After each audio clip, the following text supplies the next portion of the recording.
Messieurs, dames, bonsoir et merci de nous retrouver pour Sport Thème, l'émission au cœur de l'actualité sportive sur BF1. Aujourd'hui, on parlera de football, mais aussi de la CAN et des ambitions du Burkina pour celle de 2029. On parlera également de la préparation des étalons juniors. Et pour donc les parties débat et débrief et analyse donc des différents sujets, Madi Zongo, Antoine Bationou, notre confrère journaliste donc sportif aux éditions Le Pays est avec nous. Monsieur, bonsoir et merci donc de nous retrouver pour cette émission. Antoine, c'est assez régulièrement qu'on te retrouve. Oui, bonsoir à tous les téléspectateurs de BF1. C'est un plaisir pour nous de nous retrouver dans cette maison et de parler de sport avec vous et avec tous les téléspectateurs. Madi Zongo également, voilà, c'est lundi, la semaine a débuté. C'est toujours un plaisir renouvelé. C'est toujours, comme Antoine l'a dit, être devant le micro, c'est vraiment un sacerdoce. Et merci encore, William, d'être avec nous pour faire ce boulot. Et c'est toi qui vas distribuer la parole. Non, je n'ai pas de parole à distribuer, j'ai juste des éléments à faire passer. Après, ce sera entre vous que le débat s'animera. Je tenterai donc pour ma part d'être le plus neutre que possible. Alors, messieurs, dames, on ouvre donc cette émission avec la première sortie en conférence donc, de presse du ministre des Sports et des Loisirs, Dominique Nana, alias Dédé, était ce matin face à la presse. Pour lui, il fallait donc dresser les grandes lignes des futures ambitions sportives du Burkina en ligne de mire, la CAN 2029. Le Burkina qui avait déjà organisé, on s'en souvient, celle de 1998 avec au passage une CAN des juniors en 2003-2029. C'est encore loin, mais c'est maintenant qu'il faut commencer à se préparer. Résumé donc de cette conférence de presse avec Luc Pagbelgem. L'organisation de la CAN, la Coupe d'Afrique des Nations 2029, des Jeux islamiques en 2025 et des Jeux africains 2027 par le Burkina Faso, tels sont les projets que compte voir concrétiser le nouveau ministre des Sports et des Loisirs, André-Dominique Nana. Il y a le président du comité olympique qui nous a parlé d'une possibilité d'abriter les Jeux islamiques. Les Jeux islamiques, ça c'est en 2025. Et nous voulons donc nous mettre dans un schéma de progression pour aller à la CAN 2029 en commençant donc par réhabiliter nos infrastructures. Ensuite, profiter des investissements qu'on peut obtenir à l'occasion des Jeux islamiques pour avoir un minimum d'infrastructures en vue des Jeux africains de 2027. Et normalement, si on arrive à organiser les Jeux africains de 2027, on aura les infrastructures nécessaires qui nous permettent de nous projeter sur la CAN 2029. Donc c'est pour dire que c'est un programme qu'on doit mettre en cohérence, demander à ce que sur ces trois activités-là, si on arrive à obtenir l'organisation, à la fin de l'organisation de la CAN 2029, on aura au minimum un certain nombre d'infrastructures aux normes internationales. Le patron des sports burkinabé dit également s'inscrire sur les chantiers de son prédécesseur en ce qui concerne la construction et la rénovation d'infrastructures de qualité. Et à ce propos, il affirme que ce serait un échec personnel pour lui si les étalons étaient obligés d'évoluer à l'extérieur pour les éliminatoires de la CAN et de la Coupe du Monde à cause de la vétusté des stades burkinabés. Nous sommes vraiment debout. Nous allons explorer toutes les voies possibles. Mais ça serait un échec personnel pour moi si les étalons devaient aller jouer un match hors de Burkina. Nous avons aussi entrepris de réaliser un parcours sportif au sein du Palais des Sports, de manière à transférer les gens qui marchent autour du monument des héros nationaux à l'intérieur du Palais des Sports. C'est le lieu qui est indiqué pour faire du sport. Autour de 36 milliards de francs CFA sont nécessaires pour la rénovation des plus grands stades du Burkina, que sont le stade du 4 août et le stade Sangoulé Lamizana de Bobo Dioulasso. Cette première sortie médiatique du nouveau ministre des Sports et des Loisirs a été l'occasion pour André-Dominique Nana de revenir sur la préparation du pays aux Jeux olympiques prévus cette année au Japon, avec l'espoir toutefois de décrocher la première médaille olympique pour le Burkina Faso avec un certain Hugues Fabrice Zango. Pour ce qui concerne notre chance de médaille olympique, et Hugues Fabrice Zango est boursier du ministère. Donc à ce niveau, toutes les dispositions sont prises pour mettre notre athlète dans les bonnes conditions. Et il en sera de même pour tous les athlètes qui seront qualifiés pour les Jeux olympiques qui vont bénéficier de cet accompagnement, de manière à ce que la participation du Burkina à ces Jeux olympiques soit une participation qui nous rapporte beaucoup de satisfaction. En dehors de participer pour la compétition, ça serait aussi le lieu pour nos instances sportives, comité olympique, fédération et autres, de s'approcher du mouvement olympique. André Dominique Nana dit ne pas être uniquement le ministre du football, mais reconnaît que le football est la locomotive du sport burkinabé qui devrait tirer les autres disciplines avec les wagons du train. À travers une gouvernance vertueuse des finances, il espère attirer des partenaires afin de donner une subvention plus conséquente à toutes les fédérations nationales de sport. Voilà, retour donc sur ce plateau, Jeux africains 2027, Jeux islamiques 2025 et CAN de football 2029. De grosses ambitions. Madi, il faudra non seulement obtenir l'autorisation d'organiser, mais il faudra également avoir les infrastructures. À ce niveau, le Burkina devra ramer fort pour être prêt au cas où la CAF, bien sûr, décide de lui accorder sa confiance pour 2029. Mais je crois que ce sont les travaux d'Hercule. Et j'ai retenu un mot, c'est quand le ministre dit que ça sera un échec personnel si le Burkina doit jouer à l'extérieur. Bon, ce sont des certitudes difficiles à avoir parce que franchement, quand on regarde les 12 conditions pour qu'un stade soit aux normes... Mais tu es en train de sortir de la question. Comment est-ce que... Non, restons dans cette logique. Va vers la CAN. Oui, bien sûr. Oui. Si je le dis, justement, pour faire la CAN, il faut bien que tu aies des stades pour jouer. Je veux dire que c'est bien de se mettre franchement la pression comme ça, mais la progression, elle est logique. Donc, passe par les Jeux islamiques, on passe ensuite, je crois, en 2027, ça va être les Jeux africains et on arrive à la CAN. La progression est logique. Mais maintenant, c'est peut-être, comme on l'a dit, c'est le court terme qui risque de poser problème. Mais enfin, je crois que c'est toujours bien d'avoir de grandes ambitions parce qu'effectivement, il faut reconnaître que le Burkina est très en retard en matière d'infrastructure. Quand vous voyez Kabala au Mali, vous regardez IBMP en Côte d'Ivoire, Kinkele au Congo, forcément le Burkina doit faire chose. Malheureusement, on avait entamé avec le Comet, on l'a laissé totalement partir. Maintenant, il faut reprendre tout à zéro. Et je crois que, j'espère qu'on s'arrêterait, qu'on arriverait, qu'on ferait une progression normale pour atteindre 2029. Mais comme tu l'as dit, William, c'est si la CAF accepte aussi de nous accorder l'organisation. Alors, Antoine, la CAN 2023, c'est en Côte d'Ivoire, celle 2025 probablement en Guinée. Le Burkina qui veut se positionner pour 2029, la CAN risque de passer de longs moments en Afrique de l'Ouest, n'est-ce pas, Antoine? Ah oui, c'est vrai, 2023-2025, l'Afrique de l'Ouest. Maintenant, 2029, maintenant c'est maintenant au comité exécutif d'opérer ses choix pour les prochaines CAN 2027 et 2029. Donc, on verra bien. Et puis, tout dépendra aussi des pays qui vont postuler la disponibilité au niveau du cahier des charges, voire en fonction des pays qui peuvent être prêts par rapport à la période. C'est en fonction de tout ça. Mais c'est possible, tant que nous serons prêts, pourquoi pas ne pas nous donner la CAN. Mais comme le ministre l'a dit, c'est une vision. Une vision, et maintenant la volonté politique doit s'y mettre. Il a évoqué le cas des Jeux islamiques en 2025, oui. Des Jeux africains en 2027. Ça veut dire qu'il faut avoir des infrastructures. Et si nous devons organiser le 2025, ça veut dire qu'on aura au minimum 1 à 2 infrastructures quand même pour l'organisation de ces Jeux. Et 2027, ça veut dire qu'on aura d'autres infrastructures encore en plus. Ça veut dire dès qu'on a, puisque 2027 c'est déjà arrivé, voilà, c'est déjà là. Donc on se prépare pour 2027, mais si on a 2025, on fait pour 2025 et ensuite on se projette à 2027. Pour 2027, oui. Et ça, déjà que nous serons prêts pour 2025, ensuite en pensant en 2027, ça veut dire qu'on peut postuler pour 2029. Donc tout cela va dépendre de ce qu'on va mettre en marche, en branle, pour pouvoir être prêt au niveau des infrastructures, parce que ce ne sont pas seulement les stades. Il y a les hôtels, il y a les routes, il y a beaucoup de choses. Il y a les hôpitaux, il y a les aéroports, et tout ça. Donc, ça demande beaucoup de choses, mais ça permet aussi au pays de progresser à un certain nombre de niveaux.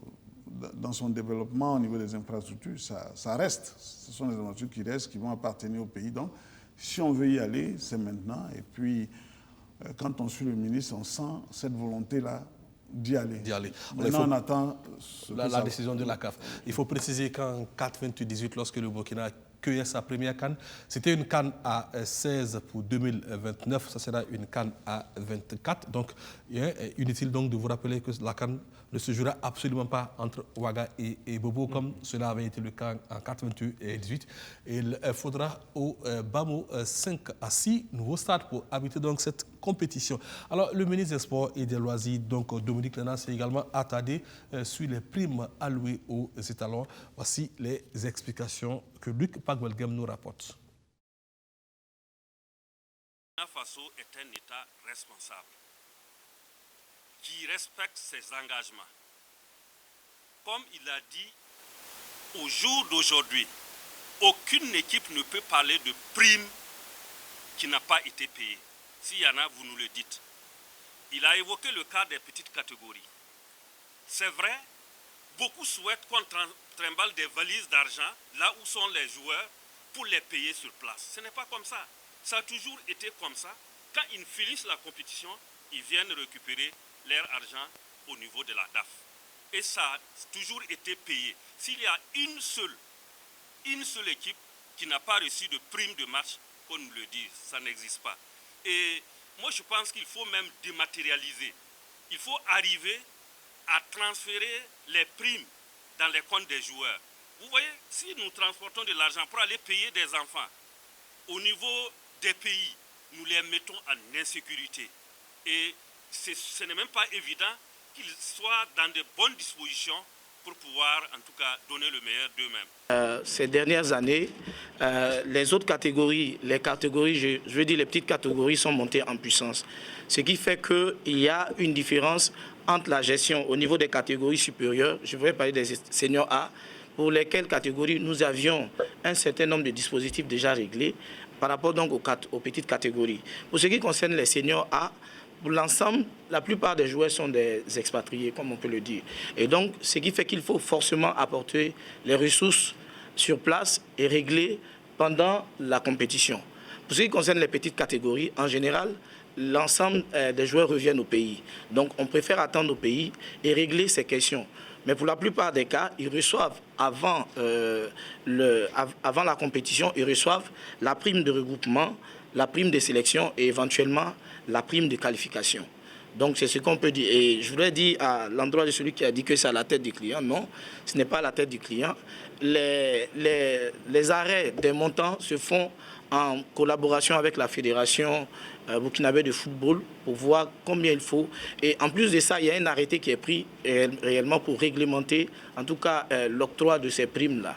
Donc c'est ce qu'on peut dire sur cette question. Voilà, donc clair en ce qui concerne les primes des étalons footballeurs. En tout cas, aucune équipe, logiquement, ne doit affirmer aujourd'hui n'être pas rentrée en possession de ces primes, n'est-ce pas, Antoine Bachirou? Écoutez, les premiers responsables, c'est exact. Donc, on ne peut qu'être heureux que tout soit réglé et que tous ces bruits qu'on entend autour, que certains se plaignent ou d'autres réclament, c'est sous cela qu'on n'entend plus cela. Donc, si c'est défini, tant mieux, parce que c'était au niveau de ces catégories-là où on ne savait pas grand-chose. Pour les A, ça, on était tous informés. Oui, ça c'est autre chose. Voilà, ça c'est autre chose, c'est une autre catégorie. Mais pour les catégories inférieures et tout ça, les locaux et autres, U23, etc., on n'avait pas grande information. Et il faut rentrer à la maison pour chercher la prime. Donc, inutile donc de parler lorsque les enfants sont voilà, et puis, en en disant que ce sont des gosses qu'il faut maintenant mettre l'argent sur les comptes. Je crois que c'est une bonne chose. Tant qu'on peut le faire, et il peut trouver d'autres solutions avec, comme on dit, avec les cartes. Bon, on ne va pas faire la publicité, les cartes magnétiques, tout simplement, voilà, oui. Et permettre aux uns aux autres, pour celui qui veut se balader avec son argent, qu'il a sa carte. Mais c'est très bien qu'on puisse virer l'argent qu'on a, surtout quand c'est beaucoup d'argent, sur les comptes des joueurs. Je crois que c'est une solution à encourager.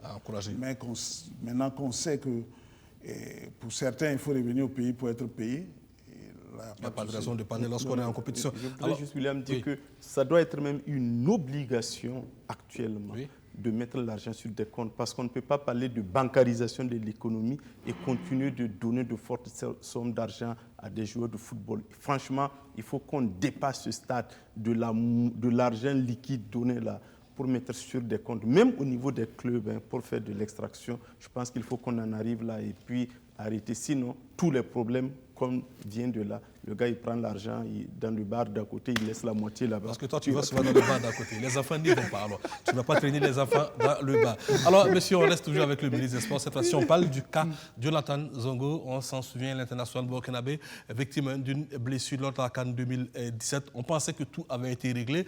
Courant donc décembre dernier, Jonathan Zongo sort donc du bois et affirme, entre guillemets, n'avoir pas été soutenu comme il le fallait. Bien, sur ce point, le ministère des Sports et des Loisirs a tenu à réagir. On écoute les explications. La question qui a animé beaucoup de débats il y a quelque temps, savoir la prise en charge de Jonathan Zongo. Et nous avons lu dans la presse un certain nombre d'informations tendant à faire croire que le joueur n'avait pas bénéficié d'une prise en charge conséquente. Nous tenons ici et maintenant à dire fermement que toutes les dispositions ont été prises depuis sa blessure jusqu'à sa convalescence. Les frais d'hospitalisation, d'opération ont été pris en charge par le ministère et les chiffres sont disponibles. Les frais en charge de déplacement de sa maman pour aller l'assister ont été pris en charge par le ministère, les chiffres sont disponibles. Les frais en charge de sa rééducation et du loyer qu'il a dû prendre pour pouvoir rester à Barcelone pour suivre ses soins ont été pris en charge par le ministère. Les chiffres sont disponibles. Et nous avons un total provisoire de 45 127 584 pour ces différentes rubriques que je vous ai citées. Ce montant cumulé ne tient pas compte de l'assistance financière que la fédération et le chef de l'État ont apporté aux joueurs. Et surtout que c'est sur instruction du chef de l'État que le ministère a pu débloquer les sommes annoncées pour couvrir les soins du joueur. Voilà, on en sait un peu plus sur donc, la prise en charge allouée par le ministère des Sports à Jonathan Zongo. Alors, Madi, le ministre l'a dit, on ne sait pas ce que la Fédé a débloqué, on ne sait pas ce que le chef de l'État, le président du FASO, a débloqué. Tout ce qu'on sait, côté du ministère, c'est environ 45 millions. On espère qu'avec le temps, on saura finalement ce que la Fédé a déboursé et ce qui est sorti donc de Kossiam, n'est-ce pas, Madi? Oui, je crois que c'est une épisode, à mon avis, quand même assez malheureuse pour le sport parce que se mettre à débattre autour de la prise en charge d'un joueur, c'est normal, ça fait partie de la vie, mais le problème, c'est que souvent, ça met en doute parfois même l'engagement de certaines autorités parce que quand on parle de non-engagement et qu'on cite le nom du président du FASO, c'est quand même quelque chose d'assez grave pour une nation, pour un État. Et je crois que ce que le ministre a dit prouve que l'État s'est engagé. Maintenant, moi, je pense toujours que le joueur a mal communiqué. Il a été peut-être maladroit dans sa relation des faits et je pense qu'aujourd'hui, on devrait pouvoir mettre balle à terre et souhaiter d'ailleurs qu'il n'y ait pas des cas comme ça à gérer parce que ce n'est pas toujours facile. Vous voyez que pour un seul cas, ça enflamme tout. Bon, ça va amener à réveiller encore d'autres choses parce qu'il y a d'autres cas. Donc je pense que si la présidente du FASO est disposée à dire voilà ce que nous avons donné aux joueurs et la fédération, voilà ce que nous avons donné, mais ça sera encore plus de transparence dans cette affaire. Merci à toi, Madi Zongo. Après Mohamed Ouattara, un autre Ouattara pose ses pénates dans le championnat marocain. C'est Soumaïla, le sociétaire donc, de Raïmou, le défenseur central des Étalons, est définitivement donc engagé dans le championnat marocain. Le transfert a été donc officialisé en fin de semaine. Avec le transfert raté d'Ahmed Belem à l'USM Alger, Raïm Ouedraogo a réussi à placer son défenseur et capitaine Soumaïla Ouattara au Raja de Casablanca, le deuxième club de la plus grande ville marocaine avec le WAC. La finalisation et la signature du contrat ont eu lieu en fin de semaine dernière dans la capitale économique du royaume chérifien. Rahim Ouedraogo, fondateur de Raïmo FC et intermédiaire du joueur, nous raconte le déroulement des choses. Le joueur Soumaïla pour son contrat à Raja, qui est de 3 ans et demi. C'est le résultat du CHAN qu'il a fait, puisqu'ils l'ont vu durant le CHAN. Et ils m'ont appelé, on a négocié et il a signé un contrat de 3 ans et demi. Et j'aimerais revenir sur les a priori des gens. Nous avons des joueurs burkinabés ici au Maroc qui sont en train de faire de très très bonnes prestations, ce qui fait que les joueurs burkinabés ont la cote ici au Maroc. Et le Raja de Casablanca, c'est un très très très grand club avec 80 000 spectateurs chaque match, avec 6 millions de supporters au Maroc et avec un budget de 10 millions d'euros l'année. Donc il atterrit vraiment dans un très très grand club africain. Ils ont un centre technique qui vont inaugurer bientôt d'une valeur de 15 millions d'euros. Pour Soumaïla Ouattara, c'est une autre vie qui commence. Avant de l'entamer, il affiche sa satisfaction. Oui, j'ai signé 3 ans et demi au Maroc, dans un grand club. Le club, c'est Raja de Casablanca. Et ça fait vraiment plaisir pour moi de montrer mon talent ici. Et vraiment, je suis heureuse parce que j'ai des frères ici. Voilà, j'ai des frères comme Alain Traoré, et Issouf Dayo et Cheikh Djibril Ouattara. Voilà, bon, vraiment, je suis content et je demande la bénédiction aux populations burkinabées. L'arrivée de l'ancien capitaine de Raïmo renforce le contingent burkinabé au Maroc. Voilà, donc on a Alain Traoré, on a Djibril Traoré, donc Dayo Issoufou, Mohamed Ouattara et maintenant Soumaïla Ouattara. Il faut préciser, hein, comme l'a dit Madi Zongo, le transfert de Belem n'a pas été annulé. Il a été donc confirmé par la suite. Le joueur devra donc rejoindre donc l'Algérie incessamment. On reste toujours avec donc le football. Cette fois pour parler du match en retard de la 16e journée du Faso Foot. Match 1 opposé le Royal FC de Bobo à Salitas. Deuxième sortie des salutations à Bobo et défaite cette fois face donc aux enfants du président Karim Barrow. Première sortie réussie pour Boubacar Koulibaly, le nouvel homme fort du Royal FC. Le technicien malien et ses poulains se sont imposés avec la manière devant une fragile équipe de Salitas FC. Bien inspiré à la 36e minute de jeu, Abdulaziz Traoré à la réception d'un Sandali Sissoko ne se pose pas de question d'une magnifique reprise contre le portier de Salitas pour le 1-0. Une inspiration digne d'un attaquant de pointe qui vaut de l'or pour les garçons de Karim Barrow. C'est le travail en tout cas. On remercie tout le monde, tout l'ensemble de l'équipe, avec le soutien des coéquipiers. Et puis on remercie Dieu en tout cas. On va continuer à travailler encore plus pour en tout cas pouvoir se maintenir. Un but que le Royal conserve jusqu'à la pause. Déterminés et combatifs sur le terrain, les poulains de Boubacar Koulibaly réussissent l'exploit 3 minutes seulement après le coup d'envoi de la seconde période. Ali Sissoko offre une deuxième passe décisive cette fois à Abraham Koné pour le 2-0. Piqués dans leur orgueil de favoris, les joueurs de Salitas FC tentent de revenir au score, mais butent une équipe de Royal très déterminée et engagée. Ouais, ça a été pénible pour moi. Bon, je ne m'attendais pas quand même à une situation pareille. Et vous savez que c'est le football.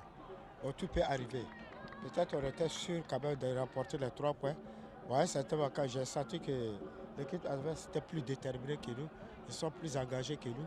C'est le football. Le football aussi, c'est ça. Celui qui est plus engagé, qui est beaucoup déterminé, souvent gagne le match. Je crois que c'est ça qui nous est arrivé. Mais je me dis que rien n'est perdu. Le championnat est long, ça nous reste encore un match en retard. Plus les 17 journées, donc je ne pèse pas les bras du tout, je n'ai pas peur du tout. Je sais qu'on fera beaucoup de résultats plus que ça. Pour sa première dans le Faso Foot, l'ancien joueur du stade malien de Bamako, Boubacar Koulibaly, arrivé sur le banc du Royal FC le 5 janvier 2021, réussit un grand coup. Le potentiel était là, seulement leur faire confiance et puis leur mettre dans leur assiette, justement.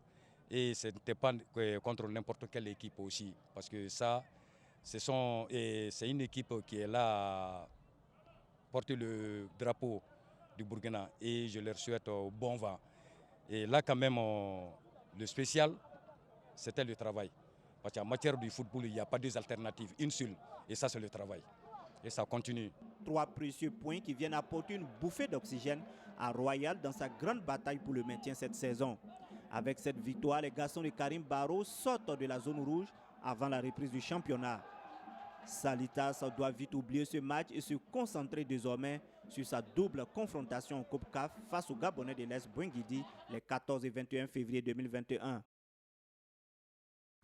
On revient donc sur ce plateau pour dire que Royal FC aime bien Salitas, puisque la saison dernière, pour le compte de la phase retour, le Royal avait surpris Salitas à Zinaré, 2-0.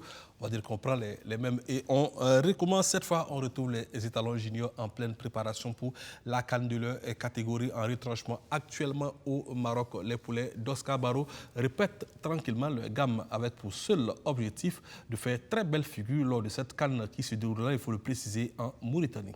Dans une semaine, l'Afrique va vibrer au rythme du championnat d'Afrique des Nations des moins de 20 ans en Mauritanie. Le Burkina, qualifié au titre de l'UFOA B, est logé dans la poule B en compagnie de la Tunisie, de la République centrafricaine et de la Namibie. C'est pour mieux se ferrer les sabots que les étalons juniors séjournent depuis plusieurs jours au Maroc. Le 5 février, ils se sont mesurés aux Lionceaux indomptables du Cameroun. Un exercice infructueux sur le plan arithmétique, mais l'objectif était ailleurs, selon leur capitaine Ibrahim Bansé. Vraiment un match test, vraiment très rythmé. Ça nous a permis de voir vraiment à quoi s'y attendre à la compétition. Et je pense que dans les jours à venir, on va vraiment travailler pour améliorer notre défaut. Même lecture du match de l'entraîneur Oscar Barro qui explique la démarche en vue du tournoi de Nouakchott. Alors, un très bon match test pour nous, d'autant plus que nous jouons contre une équipe assez expérimentée, si on peut s'exprimer, qui a des joueurs qui évoluent en première division dans les championnats français. Je pense que ça a été un très bon test et ça a été une revue de troupes totale. Nous avons procédé à 9 changements et où nous avons vu que ce que nous travaillons depuis un certain temps était en train d'être en place. Alors c'est la grande satisfaction. Mais même si on n'a pas tous les groupes, on a certains éléments qui ne sont pas encore arrivés, notamment 4 juin. Mais avec ce que nous avons vu ce soir, il y a de l'espoir. Et c'est dire qu'il y a certains aspects, si on arrive à les corriger, on pourra compter sur nous. Les étalons juniors entrent en lice le 15 février face aux Aiglons de Carthage de la Tunisie. Rappelons que cette édition sera unique puisque pour la première fois, il y aura 12 équipes participantes au lieu de 8 et que celles-ci se sont qualifiées à travers des tournois régionaux. On revient sur ce plateau, la CAN Junior, une compétition à laquelle le Burkina participera pour la 4e fois. La meilleure performance donc, des juniors burkinabés, c'était en 2003 avec une 4e place à arrachée donc à l'issue de la compétition. 2007 au Congo, ça avait été une élimination au premier tour. 2019 au Niger, c'était également une autre élimination au premier tour. 2021 en Mauritanie. On espère, surtout avec la dynamique des Jeux africains de 2019 et de la place de finaliste au tournoi à Cotonou, que Oscar Barro et Amadou Sampo pourront peut-être rééditer au moins la performance de 2003, n'est-ce pas, Antoine Bachiro? Bon, on espère.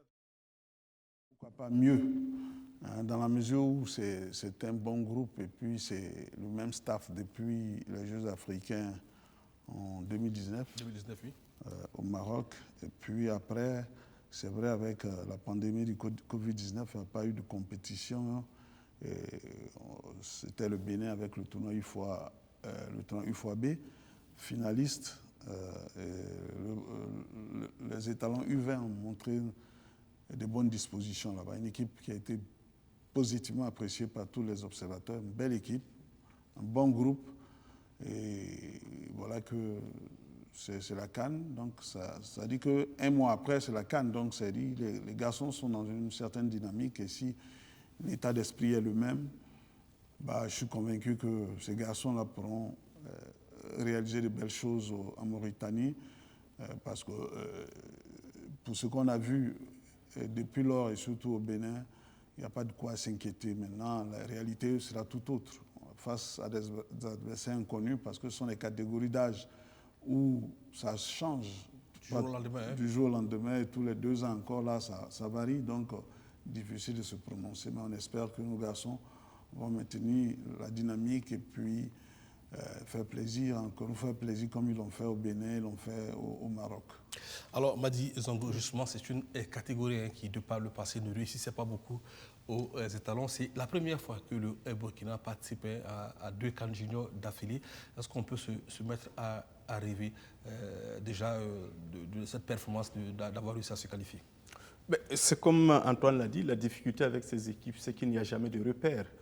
C'est juste mathématique, mais sur le plan de la continuité, il n'y en a pas. L'équipe de 2019 au Niger n'existe plus. Oh, bien sûr. Voilà, donc... Vous avez peut-être Yael Tendrebogo et quelques-uns qui sont encore éligibles du fait de l'âge, mais cette équipe de 2019, il faut l'oublier. Voilà, exactement. Donc, on se retrouve avec un nouveau cru.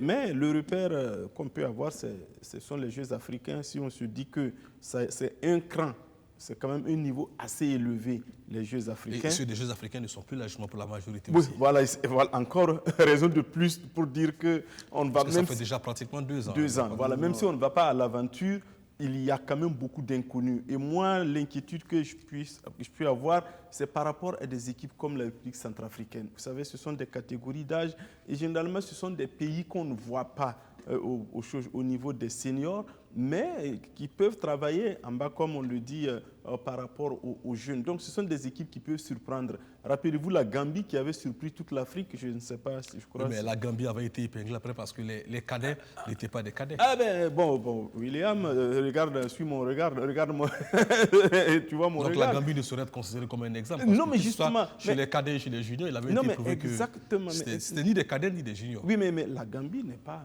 le seul pays à avoir eu ce genre de problème aussi. Tout le monde l'a eu, même le Burkina l'a eu aussi. Voilà, donc l'a eu. Donc, quand vous avez des équipes totalement inconnues comme ça, que Dieu m'en garde, je ne dis pas que les Centrafricains ne sont pas normes, sinon ils ne seraient pas là où ils sont. Je dis il faut se méfier de ce genre d'équipe parce que vous ne savez jamais ce qu'il y a. Il y a la lointaine Namibie, dont on n'a peut-être aucune information parce qu'ils sont de la zone Kosafa, très loin de nous, et on ne sait pas trop qu'est-ce qui peut arriver. Mais enfin, en matière de football, c'est sur le terrain. Quelqu'un disait que dans un match de football, vous avez 15 minutes pour vous découvrir comme les boxeurs au premier ou au deuxième round, et le reste, c'est la force et le talent qui fait la différence.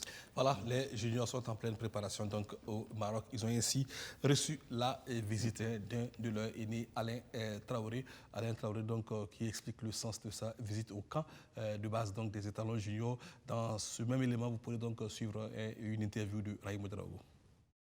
Je suis passé les saluer et puis les encourager.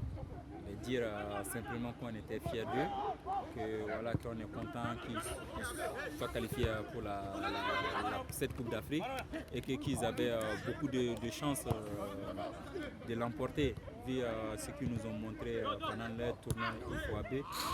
Qu'ils avaient beaucoup de qualités, qu'ils devaient croire en eux. Et en plus de ça, la Coupe d'Afrique, c'est une vitrine pour eux pour pouvoir sortir du Burkina. C'est une vitrine, il y a beaucoup de clubs qui viennent regarder, il y a beaucoup de recruteurs. Donc voilà, ça peut être une porte de sortie pour eux pour prétendre à une carrière professionnelle. En tant que Burkinabé, je suis arrivé à Casa, je ne peux pas arriver à Casa, savoir que notre équipe U20 est à Rabat sans venir les voir. Donc je suis venu les rendre visite, les encourager et voir ce qu'ils sont en train de faire. Et voilà, je suis très très content de savoir qu'ils sont en train de se préparer dans de très très très bonnes conditions. Et on espère que durant la Coupe d'Afrique aussi, on fera un très bon parcours et que des joueurs aussi vont taper dans les yeux des recruteurs des grands clubs européens. Voilà, on revient donc sur ce plateau. On parle à présent de l'école des gardiens de but de Yacouba Traoré dit Mayer. L'école, donc, l'envolée, comme elle s'appelle, a rouvert ses portes. À l'arrêt depuis plusieurs années, l'école des gardiens de but, dont l'initiateur n'est autre que l'ancien portier national Yacouba Traoré dit Mayer, reprend ses cours. L'envolée, comme son nom l'indique, est une école exclusivement réservée aux portiers. Très active il y a quelques années, cette école reprend ses droits, non sans expliquer les raisons de la précédente fermeture. J'étais d'abord sous contrat avec l'équipe nationale, ça a pris assez de temps.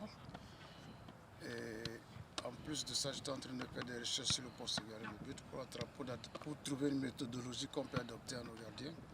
Et ça, je l'ai trouvé. Donc, c'est la raison pour laquelle j'ai décidé de lancer la reprise des activités, malgré que je suis à l'université ici pour faire anglais. Je pense qu'on a les sommes de connaissances qu'on a pour transmettre pour la jeune génération. Lui-même ancien portier, Yacouba Traoré Maye a ainsi pris le soin de réfléchir sur la meilleure méthodologie pour former des gardiens performants. Ambitieux, Yacouba Maye, comme l'appellent les intimes, entend s'appuyer sur deux courants de pensée. C'est qu'en Europe, il y a deux parties aujourd'hui. Il y en a qui parlent de l'entraînement traditionnel, mais il y en a aussi qui parlent de l'entraînement moderne. Bon, moi, je fais partie de ceux qui parlent de l'entraînement moderne parce que construire les séances de gardien de but à partir des jeux de l'attaquant. Parce qu'ils disent que quand on termine la part de formation, ce n'est plus la peine de rester dans le bouton, mais d'entraîner le gardien pour qu'il puisse non seulement acquérir la meilleure performance possible, mais aussi, quand le but du jeu c'est de ne pas encaisser, avoir assez d'arguments pour pouvoir défendre son but. Dans son histoire, le Burkina Faso a longtemps entretenu une longue tradition de gardien de but. Toutefois, on a l'impression ces dernières années que le poste est légèrement en souffrance. Si Hervé Kofi fait des merveilles, les autres, selon Mayer, accusent d'importants retards. Oui, quand on regarde un peu le jeu des gardiens, parce que la dernière fois j'ai regardé le jeu du gardien de l'équipe nationale, oui, l'une des premières tâches du gardien de but, c'est de maîtriser le ballon. Et lorsqu'on maîtrise le ballon, c'est-à-dire on met fin à l'attaque adverse. Il y a tout ça. Je pense qu'au niveau du Burkina, il faut qu'on arrive à créer ce qu'on appelle un pôle d'élite des gardiens de but qu'on va rassembler avec toutes les erreurs qui se font en championnat ici pour pouvoir travailler et améliorer le niveau. Ouverte à tous, l'école des gardiens de but L'Envolée se veut un pôle d'excellence. Son fondateur invite les portiers et les clubs à participer à ces différentes activités. Plusieurs cycles sont donc couverts dans cette école. L'initiation au poste, la formation et le renforcement des capacités pour les portiers désireux de se perfectionner. Voilà, gardien de but, poste spécifique au football, Antoine. C'est vrai qu'en Europe et même en Afrique, on recherche beaucoup plus les attaquants. On se pose pas assez souvent donc, la question sur la formation des gardiens. Mais Maye, lui, en tout cas, se la pose et veut donc contribuer énormément. N'est-ce pas là une très belle idée? Bon, une belle idée. C'est une initiative qu'il a depuis longtemps, depuis des années. Je l'ai suivi, il est passionné, il aime sa chose, il s'y investit. Et il y avait une édition où Thomas Nkono était là, c'était au complexe sportif René Morori. Oui. Et Thomas Nkono était venu, il a travaillé avec les jeunes garçons à l'époque, en son temps. Il avait pris comme référence Thomas Nkono auprès de ces jeunes, parce que c'est un repère, un grand gardien de ce monde-là qui a fait parler de lui aujourd'hui, qui est une légende à ce niveau, Thomas Nkono. Mayer, pour ne pas dire, Yacouba Traoré a été gardien aussi ici, à l'Étoile, filant de Ouagadougou en équipe nationale. Et quand vous échangez avec lui, vous sentez qu'il a ce qu'on appelle la méthodologie pour travailler sur ce poste bien spécifique. Je pense qu'il faut l'encourager pour ce qu'il fait. Parce qu'on pense que c'est quelque chose qu'on peut mettre, on n'a pas besoin, mais c'est lors d'un match de football qu'on se rend compte qu'il faut bien former les gardiens. Il faut bien former les gardiens de but. Donc c'est important et je crois qu'il faut le suivre de près et puis suivre ces garçons qui s'y forment. Il faut préciser que Yacouba Traoré dit Maye était donc l'entraîneur des gardiens lors de la CAN 2013 en Afrique du Sud. Et Antoine Bachano parlait de Thomas Nkono, en tout cas légendaire gardien de but africain. Moi, je saisis donc la balle au rebond pour saluer en tout cas ce soir un autre gardien légendaire en ce qui concerne le football burkinabé ouest africain. Vous aurez deviné, il s'agit de Laurent Ouedraogo, voilà, depuis donc son quartier. Voilà, bonsoir. Laurent, l'homme, Boubacar Kanté disait, quand il est arrivé au Sela Club d'Adjamé, pour dire l'homme à la culotte de cycliste. Il a émerveillé au stade Félix Houphouët-Boigny plus d'un observateur du football, Laurent Ouedraogo. Je crois qu'avec lui, beaucoup de Burkinabé en Côte d'Ivoire aller voir les matchs du Stella. Tu sais que Laurent a raté de peu une expérience professionnelle en Espagne. Exact, effectivement, c'est vrai. Bon, vous savez, c'est... Et tu sais pourquoi? Pourquoi il n'est pas allé? Non. Madizongo sait pourquoi il n'est pas allé? Non. Mais la raison, elle est toute simple, elle est très banale. Quelqu'un aurait soufflé à Laurent qu'il fait très froid en Espagne. Non, mais juste pour parler de Laurent, oui. Ben, j'étais avec lui rien que ce soir. Ah oui? Ah oui. Alors, pour dire que les jours à venir, ben, Laurent donnera témoignage sur son expression de gardien de but, notamment ce grand match Kadiogo Football Club Ashanti Kotoko, où il a enrhumé les Ghanéens et qualifié le Kadiogo pour la première fois. Donc, dans les semaines à venir, les gens auront Laurent Ouedraogo. Avec Laurent, tâchez surtout de ne pas vous retrouver dans les 5,50 m. On en profite donc pour marquer une pause. Cette fois-ci, on parlera de la CAF avec Madizongo. La Confédération africaine de football a été créée en 1957 à Lisbonne, au Portugal, par les 4 pays africains indépendants de l'époque que sont l'Égypte, le Soudan, l'Éthiopie et l'Afrique du Sud. Ce dernier sera vite exclu de l'instance en raison de sa politique d'apartheid. Selon l'article 16 des statuts, la CAF compte 8 organes dont les principaux sont l'Assemblée générale qui joue un rôle législatif, le comité exécutif et le secrétariat général. En tant qu'organe suprême, l'Assemblée générale est chargée de l'élection des instances dirigeantes dont le président du comité exécutif. Selon l'alinéa 3 de l'article 17, l'Assemblée générale se compose des représentants des associations nationales affiliées, des membres du comité exécutif de la CAF, des présidents, vice-présidents et membres d'honneur, des délégués des unions zonales. À l'alinéa 14, l'élection des membres du comité exécutif de la CAF et des membres du conseil de la FIFA est acquise à la majorité absolue au premier tour. Voici pour le principe. Avec la fin du mandat de l'actuel régnant, le malgache Ahmad, les appétits se sont déguisés. L'Ivoirien Jacques Anouma, le Sénégalais Augustin Senghor, le Sud-Africain Patrick Motsepe, Mauritanien Ahmed Yahya se sont déclarés candidats. Il en est de même pour Ahmad qui voudrait briguer sa propre succession. Mais le 23 novembre 2020, la Chambre de jugement de la Commission d'éthique indépendante de la FIFA l'a jugé coupable d'avoir enfreint les articles 15, 20 et 25 de l'édition 2020 du Code d'éthique. Il écope d'une suspension de 5 ans. Le 29 janvier, le tribunal arbitral du sport a annoncé qu'elle a accepté la demande de suspendre temporairement les effets de la décision de la Chambre de jugement de la Commission d'éthique. Mais l'instance basée à Lausanne, en Suisse, n'autorise pas pour autant Ahmad à briguer sa propre succession. La décision de validation de sa candidature revenant à la FIFA. La fêtière du football mondial va-t-elle se dédire? Certaines sources pensent que non. Le 12 mars, à Rabat au Maroc, le fauteuil de président de la CAF devrait être occupé par un nouveau venu. On poursuit donc cette fois-ci avec le lancement de l'USUBF à Bobo-Dioulasso. Lancement donc de cette édition qui nous est proposée par Souto Justin Dabiré. 62 établissements du poste primaire et secondaire et 8 établissements des universités et grandes écoles de la région des Hauts-Bassins prennent part à l'édition 2021 du championnat national de l'USUBF. Après la cérémonie de lancement, place au match inaugural qui oppose l'école nationale de la gendarmerie à l'Université catholique de l'Afrique de l'Ouest, UCAO. Un match qui a tourné à l'avantage de l'UCAO qui s'impose 2-0. Le premier but est inscrit à la 15e minute de jeu par Olivier Koulibaly qui va ensuite s'offrir un doublé dans le match. Nous avons opté de commencer avec les universités et grandes écoles parce que à ce niveau c'est déjà bien parti. Alors la semaine prochaine, en principe avec l'autorisation de la hiérarchie, ça sera le top de départ pour les lycées et collèges. Concrètement, la compétition va se dérouler d'une part entre poste primaire et secondaire, c'est-à-dire entre lycée et collège de la ville, de la province du Houé, de la province du Kénédougou, de la province du Tui, parce que la compétition est d'abord provinciale. Ensuite, il y aura les finales régionales.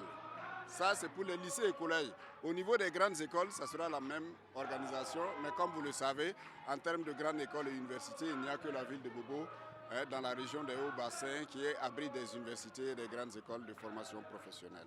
L'organisation de l'USUBF vise, selon le directeur régional des sports et des loisirs des Hauts-Bassins, à donner aux jeunes la culture de la pratique sportive en vue de faire éclore des talents pour les clubs et les équipes nationales. C'est de donner au niveau des scolaires, je veux dire des plus jeunes, cette culture de la pratique sportive là, à nos enfants, de sorte qu'au terme de leur vie scolaire, là, cette pratique-là puisse être poursuivie même au moment de la vie active, parce que ça devient une culture, ça devient une habitude, de sorte que le capital santé du Burkinabé en sortira vraiment amélioré. Les compétitions organisées dans le cadre de l'USUBF sont pour nous en tout cas un terreau fertile où peuvent éclore des talents.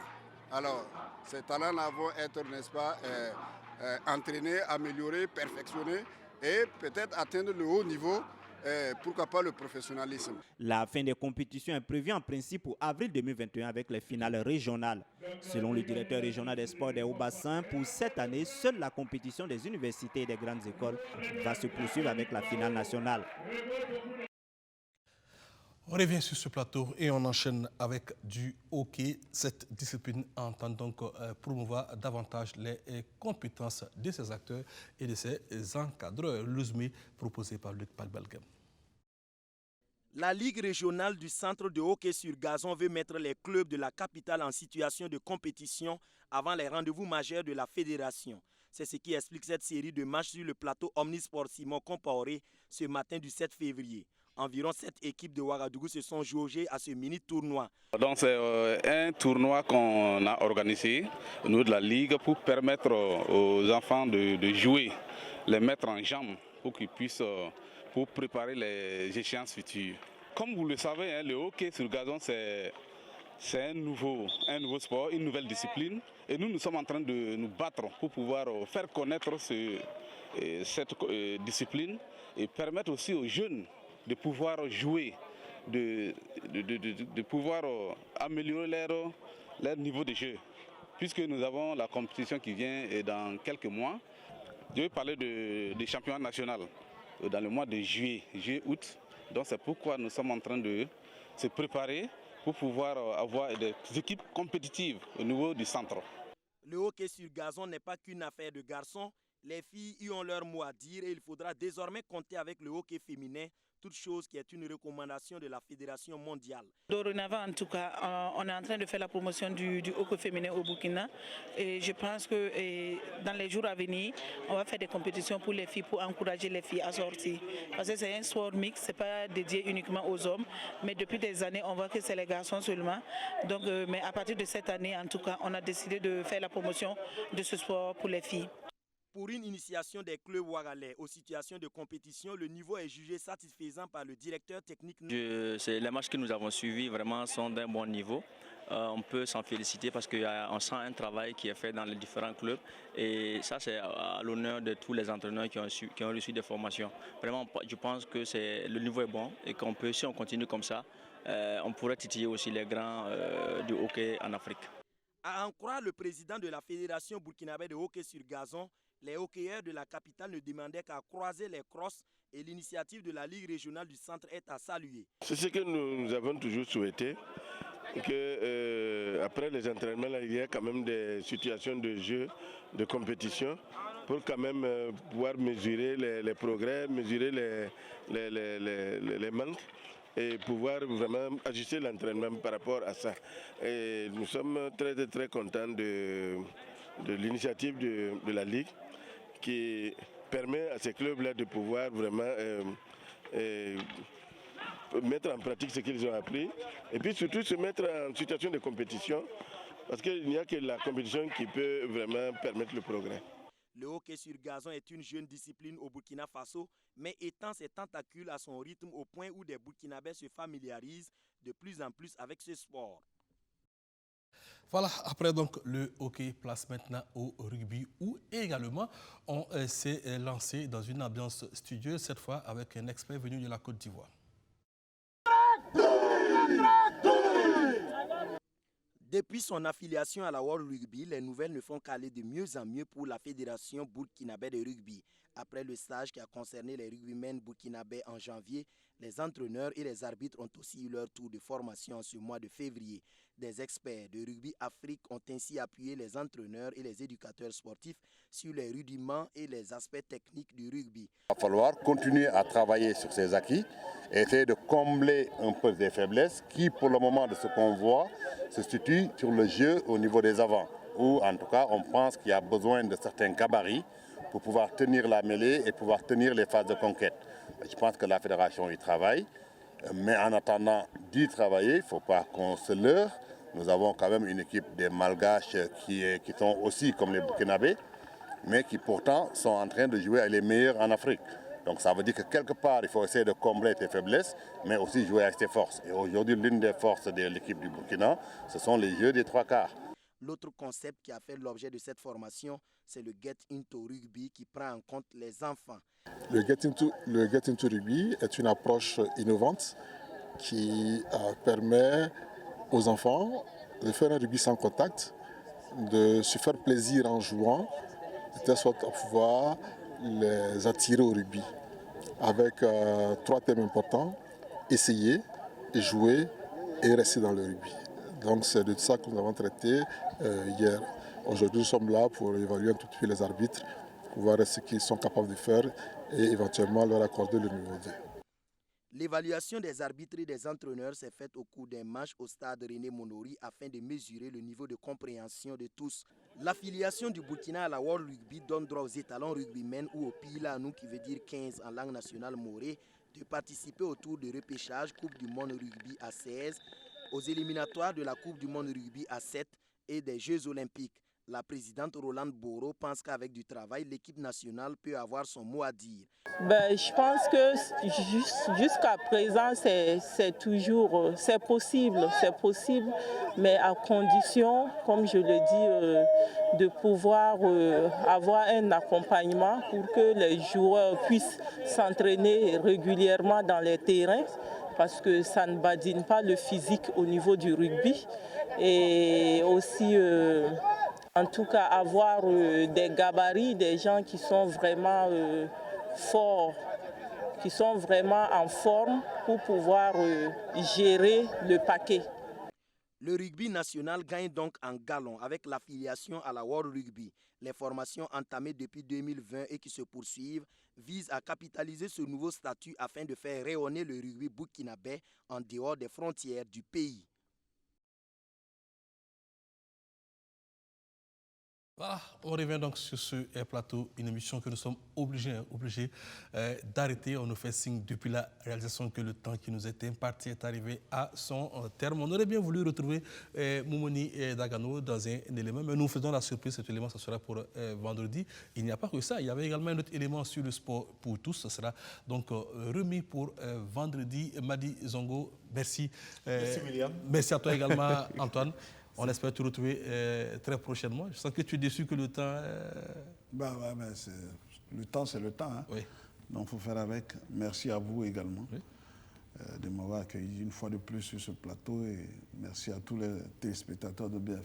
Voilà, merci également à toute l'équipe de réalisation pour cette émission. Les éléments donc annoncés, ça sera pour vendredi. Mais avant ce vendredi, restez fidèles au programme de BF1, la télé au cœur de nos défis.